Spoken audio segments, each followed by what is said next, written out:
시작된 건가? 네, 오늘 1강 자본주의에 대해서 한번 해보도록 하겠습니다. 일단 기조를 바꿨습니다. 어떻게 하냐면 노트에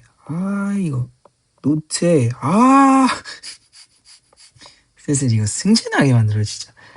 노트에 1차로 한번 가면서 한번 필기를 하고 2차로 이제 백지에다가 한번 정리를 하면서 총 2번의 완복을 한 다음에 이제 본 수업 시기에 이제 그것을 하는 것으로 제가 기조를 한번 바꿨습니다. 그러면 이제 한번 처음부터 보도록 하죠. 자본주의라는 게 무엇이냐? 자본주의는 그러니까 돈을 중시한다는 거예요. 저희가 저번에 공공선이랑 개인선을 배웠지 않습니까? 기억나시죠? 이 공공선은 공동체주의자들이 주장한 거고, 개인선은 이제 개인주의자들이, 자유주의자들 주장한 거지 않습니까?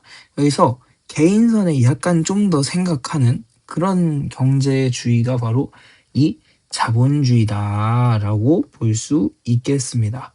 그러면 바로 한번 시작을 해보도록 하겠습니다. 자본주의의 의미와 특징을 한번 봐볼 거예요. 의미 먼저 보면요. 사유재산을 바탕으로 경제활동의 자유를 보장하는 경제체제라고 말할 수 있겠습니다. 잠시만요. 이거 마이크 켜놨지? 오케이. 사유재산이 뭐냐면요. 이제 우리 집이 있습니다. 우리 집도 사유재산. 뭐 내가 가지고 있는 난징 땅도 사유재산. 아이패드도 사유재산. 등등 자기가 가지고 있는 가치가 있는 물건이면 모두 사유재산이라고 합니다. 반면에 공공재산이라는 게 있습니다. 예를 들어서 학교 같은 거는 공공재산이고 뭐 관청, 뭐 국립도서관 이런 거는 공공재산에 포함이 된다라고 생각해 주시면 될 것 같습니다. 이런 자유를 보장하는 경제체제가 자본주의다라고 이해해 주시면 되겠고요. 특징을 보면 개인이 재산을 자유롭게 소비하고 사용하며 처분할 수 있는 권리인 아까도 말했지만 사유재산 제도를 보장을 해주고요. 자유로운 경제활동을 보장하게 됩니다. 각 경제 주체들이 더 많은 이익을 얻기 위해서 시장에서 자유롭게 경쟁을 한다라고 돼 있는데 이 경제 주체들이 뭐냐면 총 3가지가 있습니다. 그럼 필기를 해두세요. 기업이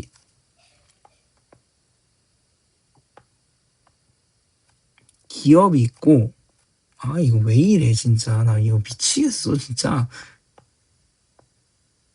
펜쪽을 좀 이따 바꾸든지 해야지.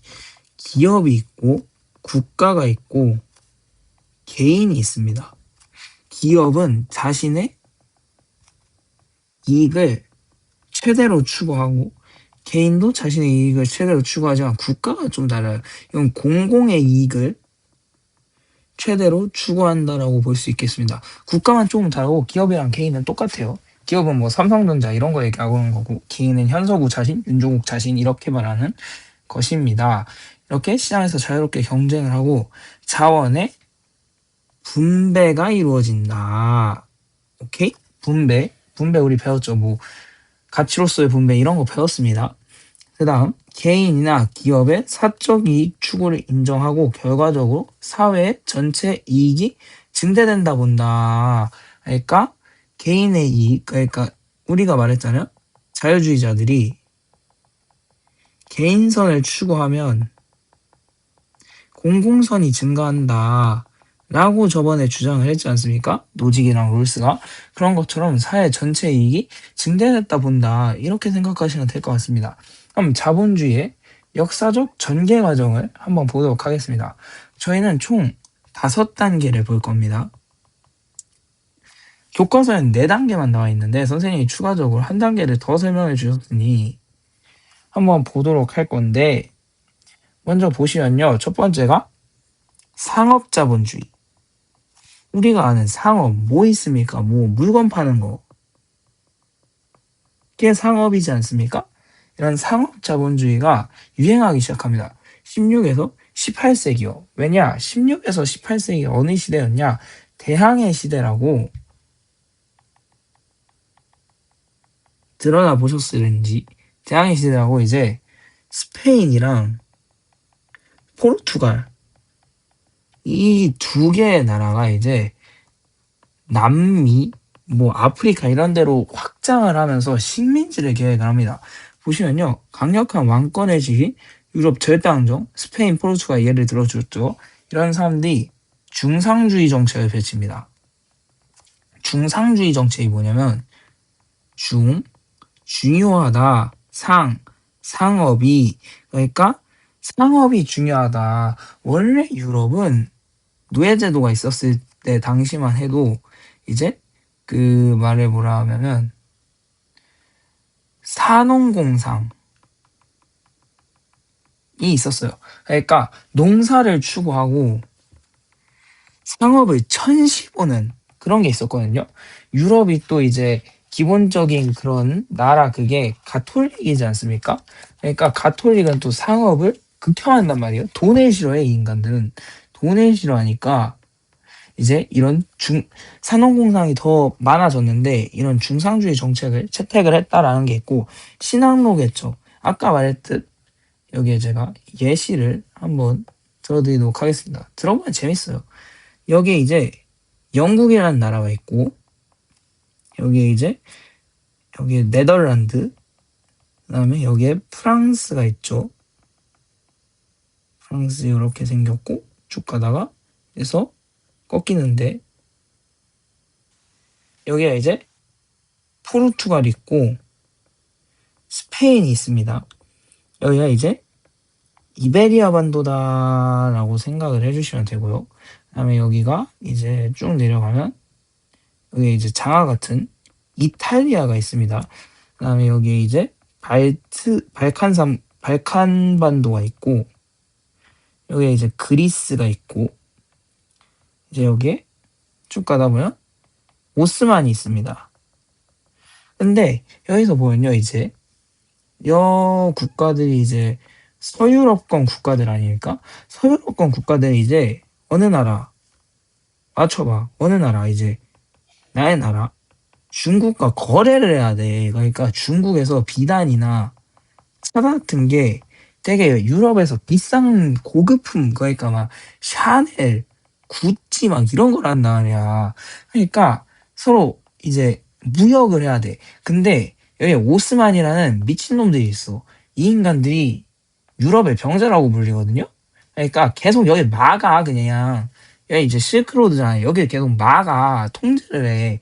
그러니까 이제 계속 돈 뜯기는 거야 이제 삥 뜯기고 얘한테 이제 돈을 줘야 되잖아 건너가려면 통행료 마냥. 그러니까 이제 스페인이랑 포르투갈이 이대로 가면 내 마진이 안 남는다 해가지고 쭉 가. 그래서 여기에 아메리카 반도 그다음에 여기에 아프리카 이런 데로 가가지고 이제 돈을 캐와. 그러니까 이제 은이나 금이나 뭐 노예 이런 거 한단 말이야. 노예 무역.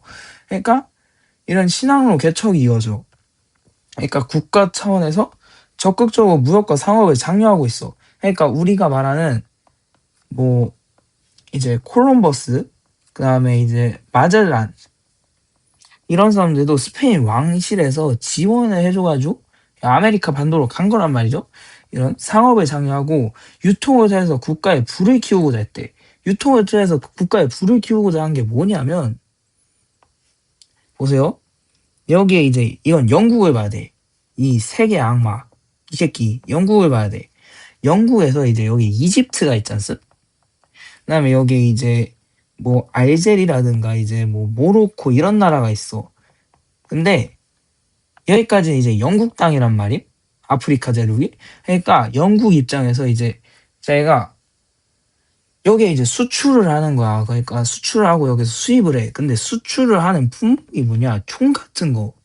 총 그다음에 비단? 약간 모직 이런 완성품들을 얘네한테 수출을 하고 그래서 받아오는 게 노예나 뭐 원자재 금, 막 이런 거란 말이야. 그러니까 사업가 유통을 해. 그러니까 이제 이 직거래, 그러니까 이 파란색끼리만 이제 거래를 하려고 하는 거야. 그걸 보호무역주의라고 해. 그러니까 어떤 거냐면, 이것도 지도를 보면서 보면 쉬운데, 여기 뭐냐면 우리나라야. 우리나라가 있어. 근데 여기에 우리나라의 친구 메이고 미국이 있잖음. 미국이랑 거래를 해. 근데 요 미국에서 트럼프라는 새끼가 당선이 된 거임. 트럼프가 당선이 돼서 관세를 내겠대. 관세를 올려. 해가지고 여기에서 오는 뭐 배, 반도체 이런 거에 관세를 매기겠다는 거야. 그것이 보호무역주의야. 그러니까 자기 보호무역주의가 뭐냐면 자기 국가의 이익, 그러니까 산업 정책을 보호하기 위해서 관세를 매겨서 연나라에 못 들어오게 만드는 거야. 그러니까 이런 걸 보호무역이라고 하는데 자국 산업을 보호하고 정부의 규제나 통제 이런 것을 받는 거지. 오케이? 그러면 여기 한번 지우고 가도록 할게요. 그 다음 보도록 하겠습니다. 그 다음에 나온 게 산업자본주의야. 산업자본주의. 산업이 뭐야? 인더스트리. 그러니까 이제 뭐 공장에서 뿜뿜 하는 거지 않습? 그러니까 18세기 후반에 영국에서 진기기관이 발명되잖아. 제임스 와트 때문에. 그래가지고 산업혁명이 일어났다. 산업혁명이 발생을 해서 기계를 이용한 대량 생산이 가능해져. 이해가 쉽게 해주자면 원래 사람 한 명당 뭐 모직 2kg를 하루에 생산을 하는데 기계가 하니까 모직 20kg를 생산하는 거예요. 그러니까 생산량이 증대되잖아. 그러니까 이제 가격이 싸지겠지. 그래서 자유방임주의라는 게 등장을 한다. 방임이 뭐야? 방임. 무엇을 방관, 납둔다라는 뜻이야. 그러니까 지 혼자 굴러가게 만드는 거라 생각하면 돼. 시장에 대한 국가의 개입을 최소화하고 개인의 경제적 자유를 최대한 보장한다. 그러니까 시장에게 모든 것을 전격으로 위임하는 거야. 시장이 뭐냐면 그 마켓이 아니라 경제를 말하는 거거든. 그러니까 국가 경제를 국가 시장이라고 부르는 것처럼 경제를 얘기한다. 그래서 작은 정부라는 개념이 생겼다. 최소 국가랑은 다른 거고 작은 정부와 큰 정부가 있는데 산업 그 자본주의에서는 작은 정부를 만들었다. 이것을 주장한 사람이 이제 애덤 스미스. 이 사람이 이제 보이지 않는 손을 주장한 그 비문학 지문에 많이 나오는 미친 자다. 자본주의의 경제 체제를 확립해서 사상적인 기초를 쌓았다라고 주장한다. 이 애덤 스미스가 국보론이라는 책을 써서 이제 보이지 않는 손, 뒤에서 보이지 않는 손을 내면서 이제 시장의 경제를 전적으로 위임해야 된다. 이런 주장을 한 거고, 문제점은 소수기업의 독점 자본이 형성되고 자본과 노동자 간의 갈등이 일어난다. 그러니까 노사 갈등이 일어난다. 이거는 현재까지도 있는 거고, 빈부격차가 심화된다. 그러니까 프랑스어로 부르주아, 이게 뭐냐면 자본가라는 뜻인데, 자본가랑 노동자랑 너 못 사는 거야. 얘는 돈이 더럽게 많은데 얘는 갈수록 일이 쪼그라들어. 그러니까 돈이 없어. 빈부격차가 심화돼. 그러니까 사회주의 사상이 만들어져. 사회주의 사상 누가 주장했어? 윤종욱 알잖아. 칼 마르크스. 이 사람이 이제 독일 사람이야. 독일 사람인데 이 사람이 이제 자본론이라는 책을 써. 자본론에서 이제 요 밑에 나오는 것을 주장하는데 이거는 이걸 보고 한번 보도록 합시다. 애덤 스미스. 국가가 정부리 아무리 많은 금과 은을 가지고 있다 하더라도 국민이 소비하고 사용할 수 있는 생산물이 증가하지 않는다면 그 나라는 부유해질 수 없다. 공정한 규칙하에 분업과 교환을 통해서 개인이 자유롭게 자신의 이익을 추구하다 보면 시장에 대한 거래는 사는 사람과 파는 사람 모두에게 만족스러운 결과를 낳으며 적절하게 배분할 수 있다. 이런 거를 주장했어. 근데 이 사람 칼마르크스는 생산수단을 소유한 자본가, 부르주아, 노동자의 노동력을 판매하고 그 대가로 임금을 받지만 적당한 임금을 받지 못하고 착취당하면 두 개 간의 적대 관계가 발생한다. 이게 무슨 뜻이냐? 기계가 발전을 하면서 인간이 할 게 줄어드니까 인간이 할 거를 줄여. 그 다음에 이제 돈은 그대로 줘. 이런 거거든.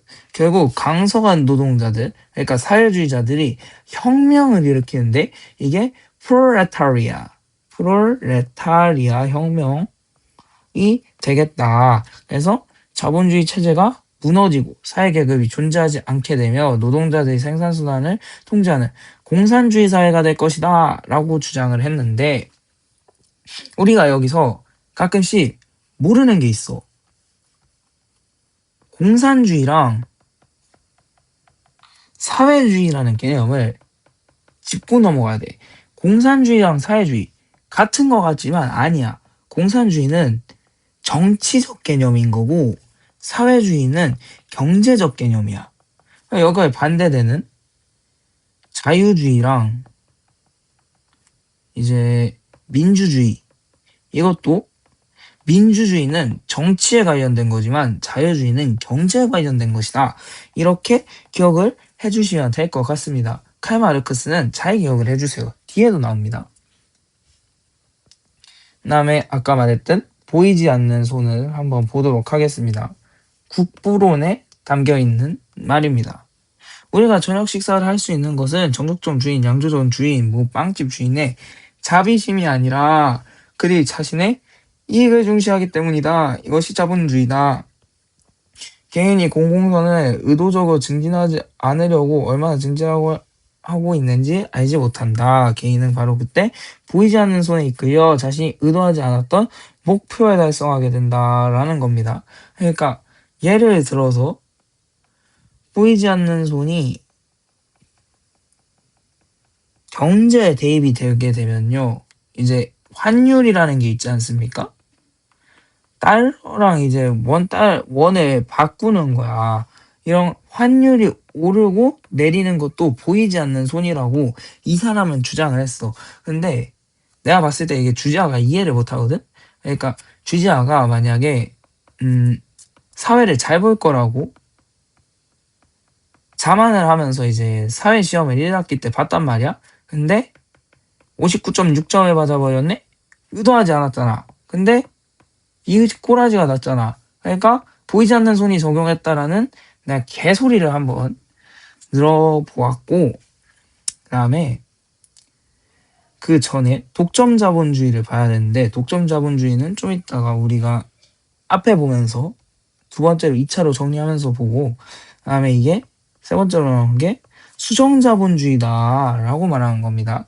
배경은 1929년 제2차 1차 세계대전이 끝나고 미국에서 대공황이 발생을 합니다. 대공황이 발생을 하니까 이제 대공황이 어떻게 발생을 하게 됐냐면, 제1차 세계대전 때 이제 어디다 또 해야 하노, 지우고,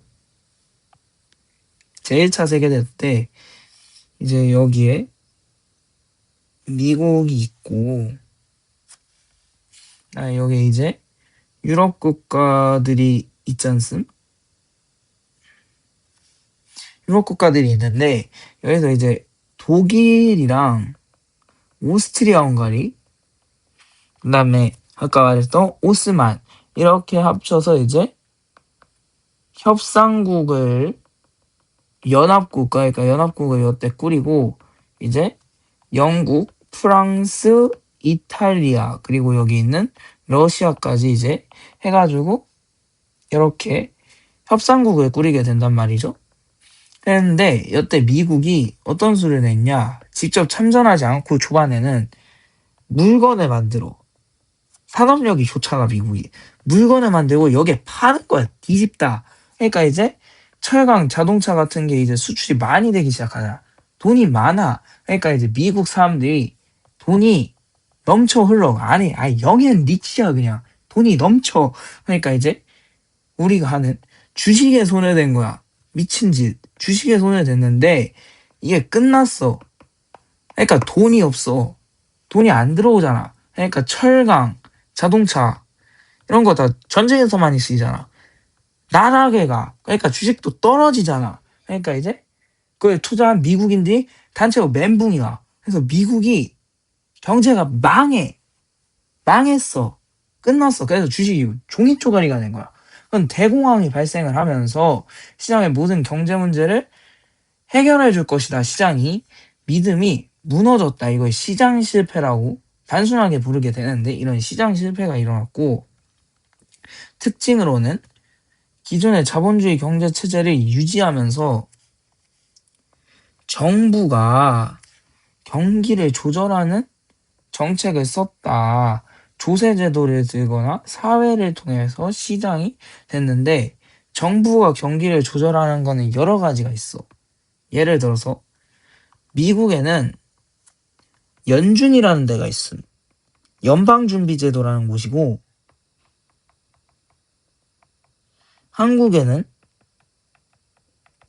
한국은행이 있고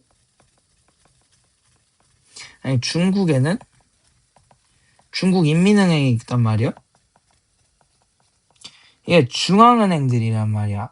얘네가 이제 금리를 올리거나 이제 이런 짓거리를 한다. 그렇게 경기를 조절을 하고 조세제도는 뭐 자동차세, 부가세, 재산세 등을 통하고 이런 것들을 통해서 시장을 개입해서 규제하고 관리했다. 이것이 큰 정부, 혼합경제체제라고도 말을 한다라는 거지. 대표적인 사상가로는 케인스가 있다. 케인즈라고 부르는 케인스가 있는데 이 뉴딜 정책을 제안했다. 이 뉴딜 정책도 또 굉장히 독특한 특징을 가지고 있음. 뉴딜 정책이 뭐냐면 루즈벨트, 미국의 루즈벨트 대통령이 아까 우리가 대공황이 터졌다 했잖아. 그러니까 이제 미국을 살기가 힘들어. 노동자들 실업률이 쩌는 거야. 이때 실업률이 얼마나 가냐면 40%. 인구의 절반 가까이가 놀고 있는 거야. 그러니까 이제 어떻게 했냐. 국가 주도의 사업을 했어. 예를 들어서 도로를 짓거나 댐을 짓거나 이런 것을 하면서 이제 국민들 고용을 하는 거야. 정부 합법적으로. 그러면 정부가 이제 돈을 주지 않습? 그러니까 이 돈을 가지고 이제 국민들이 또 소비를 해. 그러니까 내수시장. 그러니까 내수시장을 어떻게 설명해야 되지? 그러니까 경제가 돌기 시작하는 거야. 그래서 대공황을 탈출했다. 이런 뉴딜 정책을 제안했던 것도 케인즈라고 할 수 있다.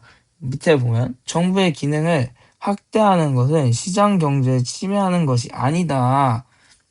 그러니까 자본주의적 기조를 유지하되 나는 그것이 시장 경제 전면적인 붕괴를 막는 유일한 수단이라 본다. 그러니까 정부가 개입하는 것이 시장 경제 붕괴를 막는 거라고 본 건데 이 전면적인 붕괴는 예시를 써줄게. 대공황이 있고 우리나라의 IMF, 그다음에 미국에서 일어난 서브프라임 모기지 사태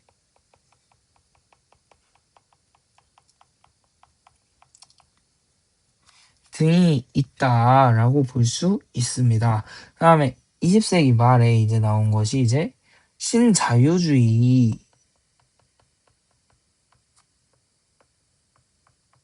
라는 것인데 배경은 1970년대 발생한 석유파동. 이게 뭐냐? 이것도 들어보면 재밌음. 제1차 석유파동이 있고 제2차 석유파동이 있어. 이거를 들으면서 이제 약간 좀 딴짓을 해보자면 이게 무슨 일이 발생하게 됐냐? 이제 여기에 이제 내가 나라가 어디야? 터키가 있고 여기에 이제 이스라엘, 우리의 주인공 이스라엘, 여기에 뭐 이라크가 있고 여기에 이제 중동 국가들이 짜르륵 있지 않사? 여기 이집트가 있고.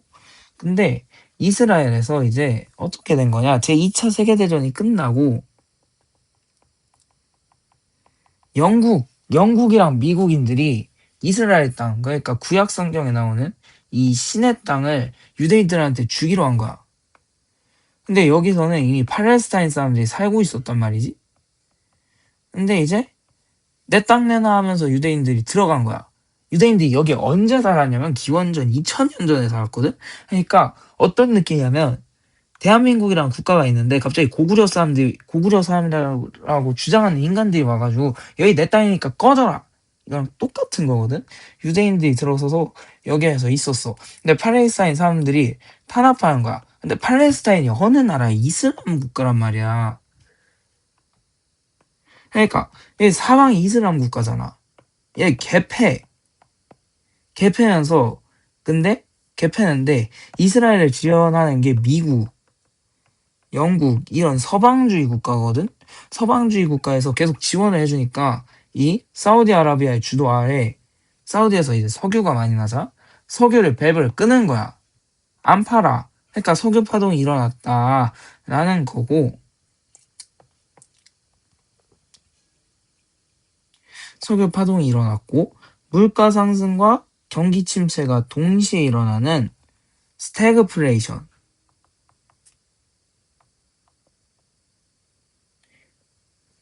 이 스태그플레이션이 뭐냐면 인플레이션이 있고 스태그플레이션이 있단 말이지. 인플레이션은 단순하게 물건의 가격이 오르는 거야. 근데 경기는 돌아가. 그런 걸 인플레이션이라고 하고 스태그플레이션은 물가도 오르는데 경기도 침체되고 그러니까 내 월급은 주는데 물가는 올라가. 이걸 스태그플레이션이라고 한다. 스태그플레이션이 발생했고 과도한 정부의 개입으로 시장 효율성에 저해함으로 정부의 역할을 축소하고 시장의 기능을 확대하고자 했다. 그래서 정부 실패가 나타나게 됐어. 기업에 대한 규제 완화 및 철폐, 프랑스의 사례, 세금을 감면하고 공기업의 민영화. 공기업의 민영화가 뭐냐면 그 핸드폰 통신사 중에 KT가 있지 않습? KT가 원래 공기업이었다 민영화가 된 케이스고 그 철도공사 코레일도 민영화가 된 케이스야. 이런 코레일도 노동시장이 유연화되고 복지 축소 등 이런 것들이 일어나게 된다. 대표 사단가는 하이에크. 문제점은 빈부격차가 심화되고 글로벌 경제위기. 예를 들어서 아시아 금융위기, 일본 버블 경제, IMF, 그리고 서버프라임 모기지 사태 등이 있다. 프리드먼의 정부의 개입을 비판하다. 이거는 나중에 보도록 하고 그러면 이제 끝났죠? 끝났으니까 이제 하나를 다시 해볼 건데 그거는 이제 두 번째 강의에서 올라갈 거고 그걸까지 본 다음에 나한테 인증을 남겨주시면 됩니다. 그러면 수고하셨고 다음에 보도록 하겠습니다.